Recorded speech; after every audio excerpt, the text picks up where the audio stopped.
Selamat pagi Bapak dan Saudara yang dikasihi Tuhan. Kita bertemu kembali dalam renungan harian HKBP Resort Sutoyo, Kamis 29 Desember 2022. Saya percaya Tuhan memelihara kehidupan saudara, keluarga.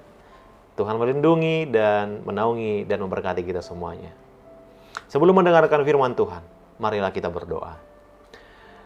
Damai sejahtera Allah yang melampaui segala akal dan pikiran, itulah yang menyertai hati Bapak, Ibu, dan Saudara sekalian. Di dalam Kristus Yesus Tuhan kita. Amin. Firman Tuhan bagi kita hari ini diambil dari kitab 1 Yohanes pasal 5 ayatnya yang ke-20. Demikian firman Tuhan. Akan tetapi kita tahu bahwa anak Allah telah datang dan telah mengaruniakan pengertian kepada kita, supaya kita mengenal yang benar, dan kita ada di dalam yang benar, di dalam anaknya Yesus Kristus. Dia adalah Allah yang benar dan hidup yang kekal. Dalam bahasa Batak dikatakan demikian. Alai tabotodo nang ro anak ni debata jala dilehon roha tuhita. Asa tatadda parsitongi. Di bagasan parsitongi rohita. Di bagasan anakna Yesus Kristus. Ibana do debata nasitong dohot hanguluan saleleng-lelengna. Demikian firman Tuhan.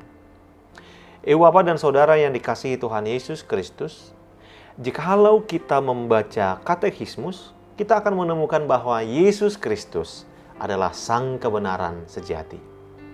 Kristus adalah representasi Allah yang sempurna, yang di dalam dirinya mengandung kebenaran dari Allah.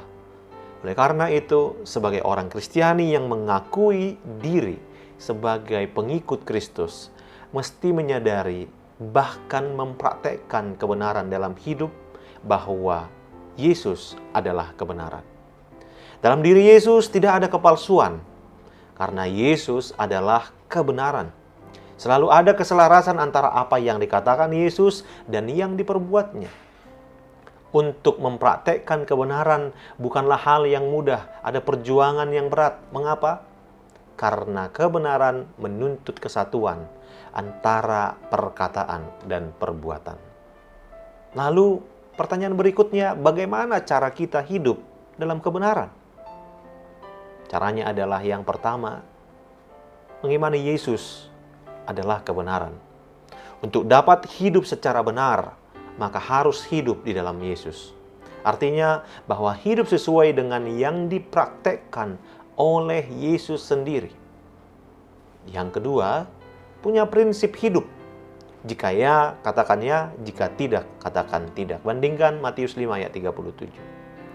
Saudara, di dalam Kristus, kebenaran adalah unsur esensial sebagai pengikut Kristus. Yesus sendiri dalam hidup selalu memperjuangkan kebenaran itu. Perjuangan Yesus itu dibuat dalam bentuk pengajarannya tentang kerajaan Allah. Tetapi juga dapat terlihat dalam tindakan-tindakannya. Sebagai pengikut Kristus, kita juga wajib untuk mempraktekkan kebenaran itu. Berjuang untuk kebenaran itu sendiri.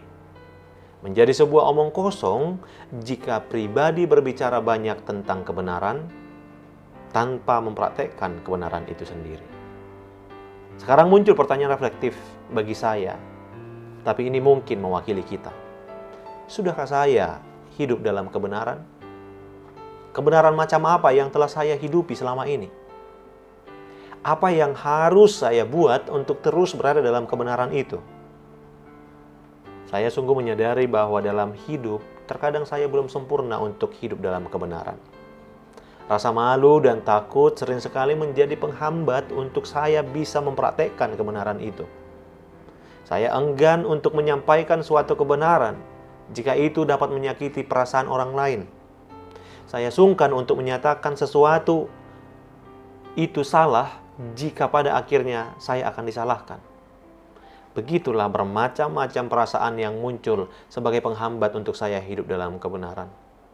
Maka untuk itu, saudara yang dikasihi Kristus, menghidupi kebenaran butuh perjuangan, dan kita dipanggil Yesus ke sana. Mengerti kebenaran dan sanggup menempatkan diri di posisi yang benar. Amin. Kita berdoa. Ya Tuhan Allah, kami mensyukuri atas berkat-Mu hari ini. Firman-Mu hari ini memanggil kami untuk hidup dalam kebenaran.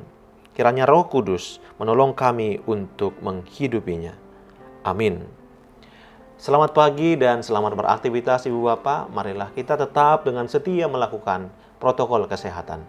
Tuhan Yesus memberkati.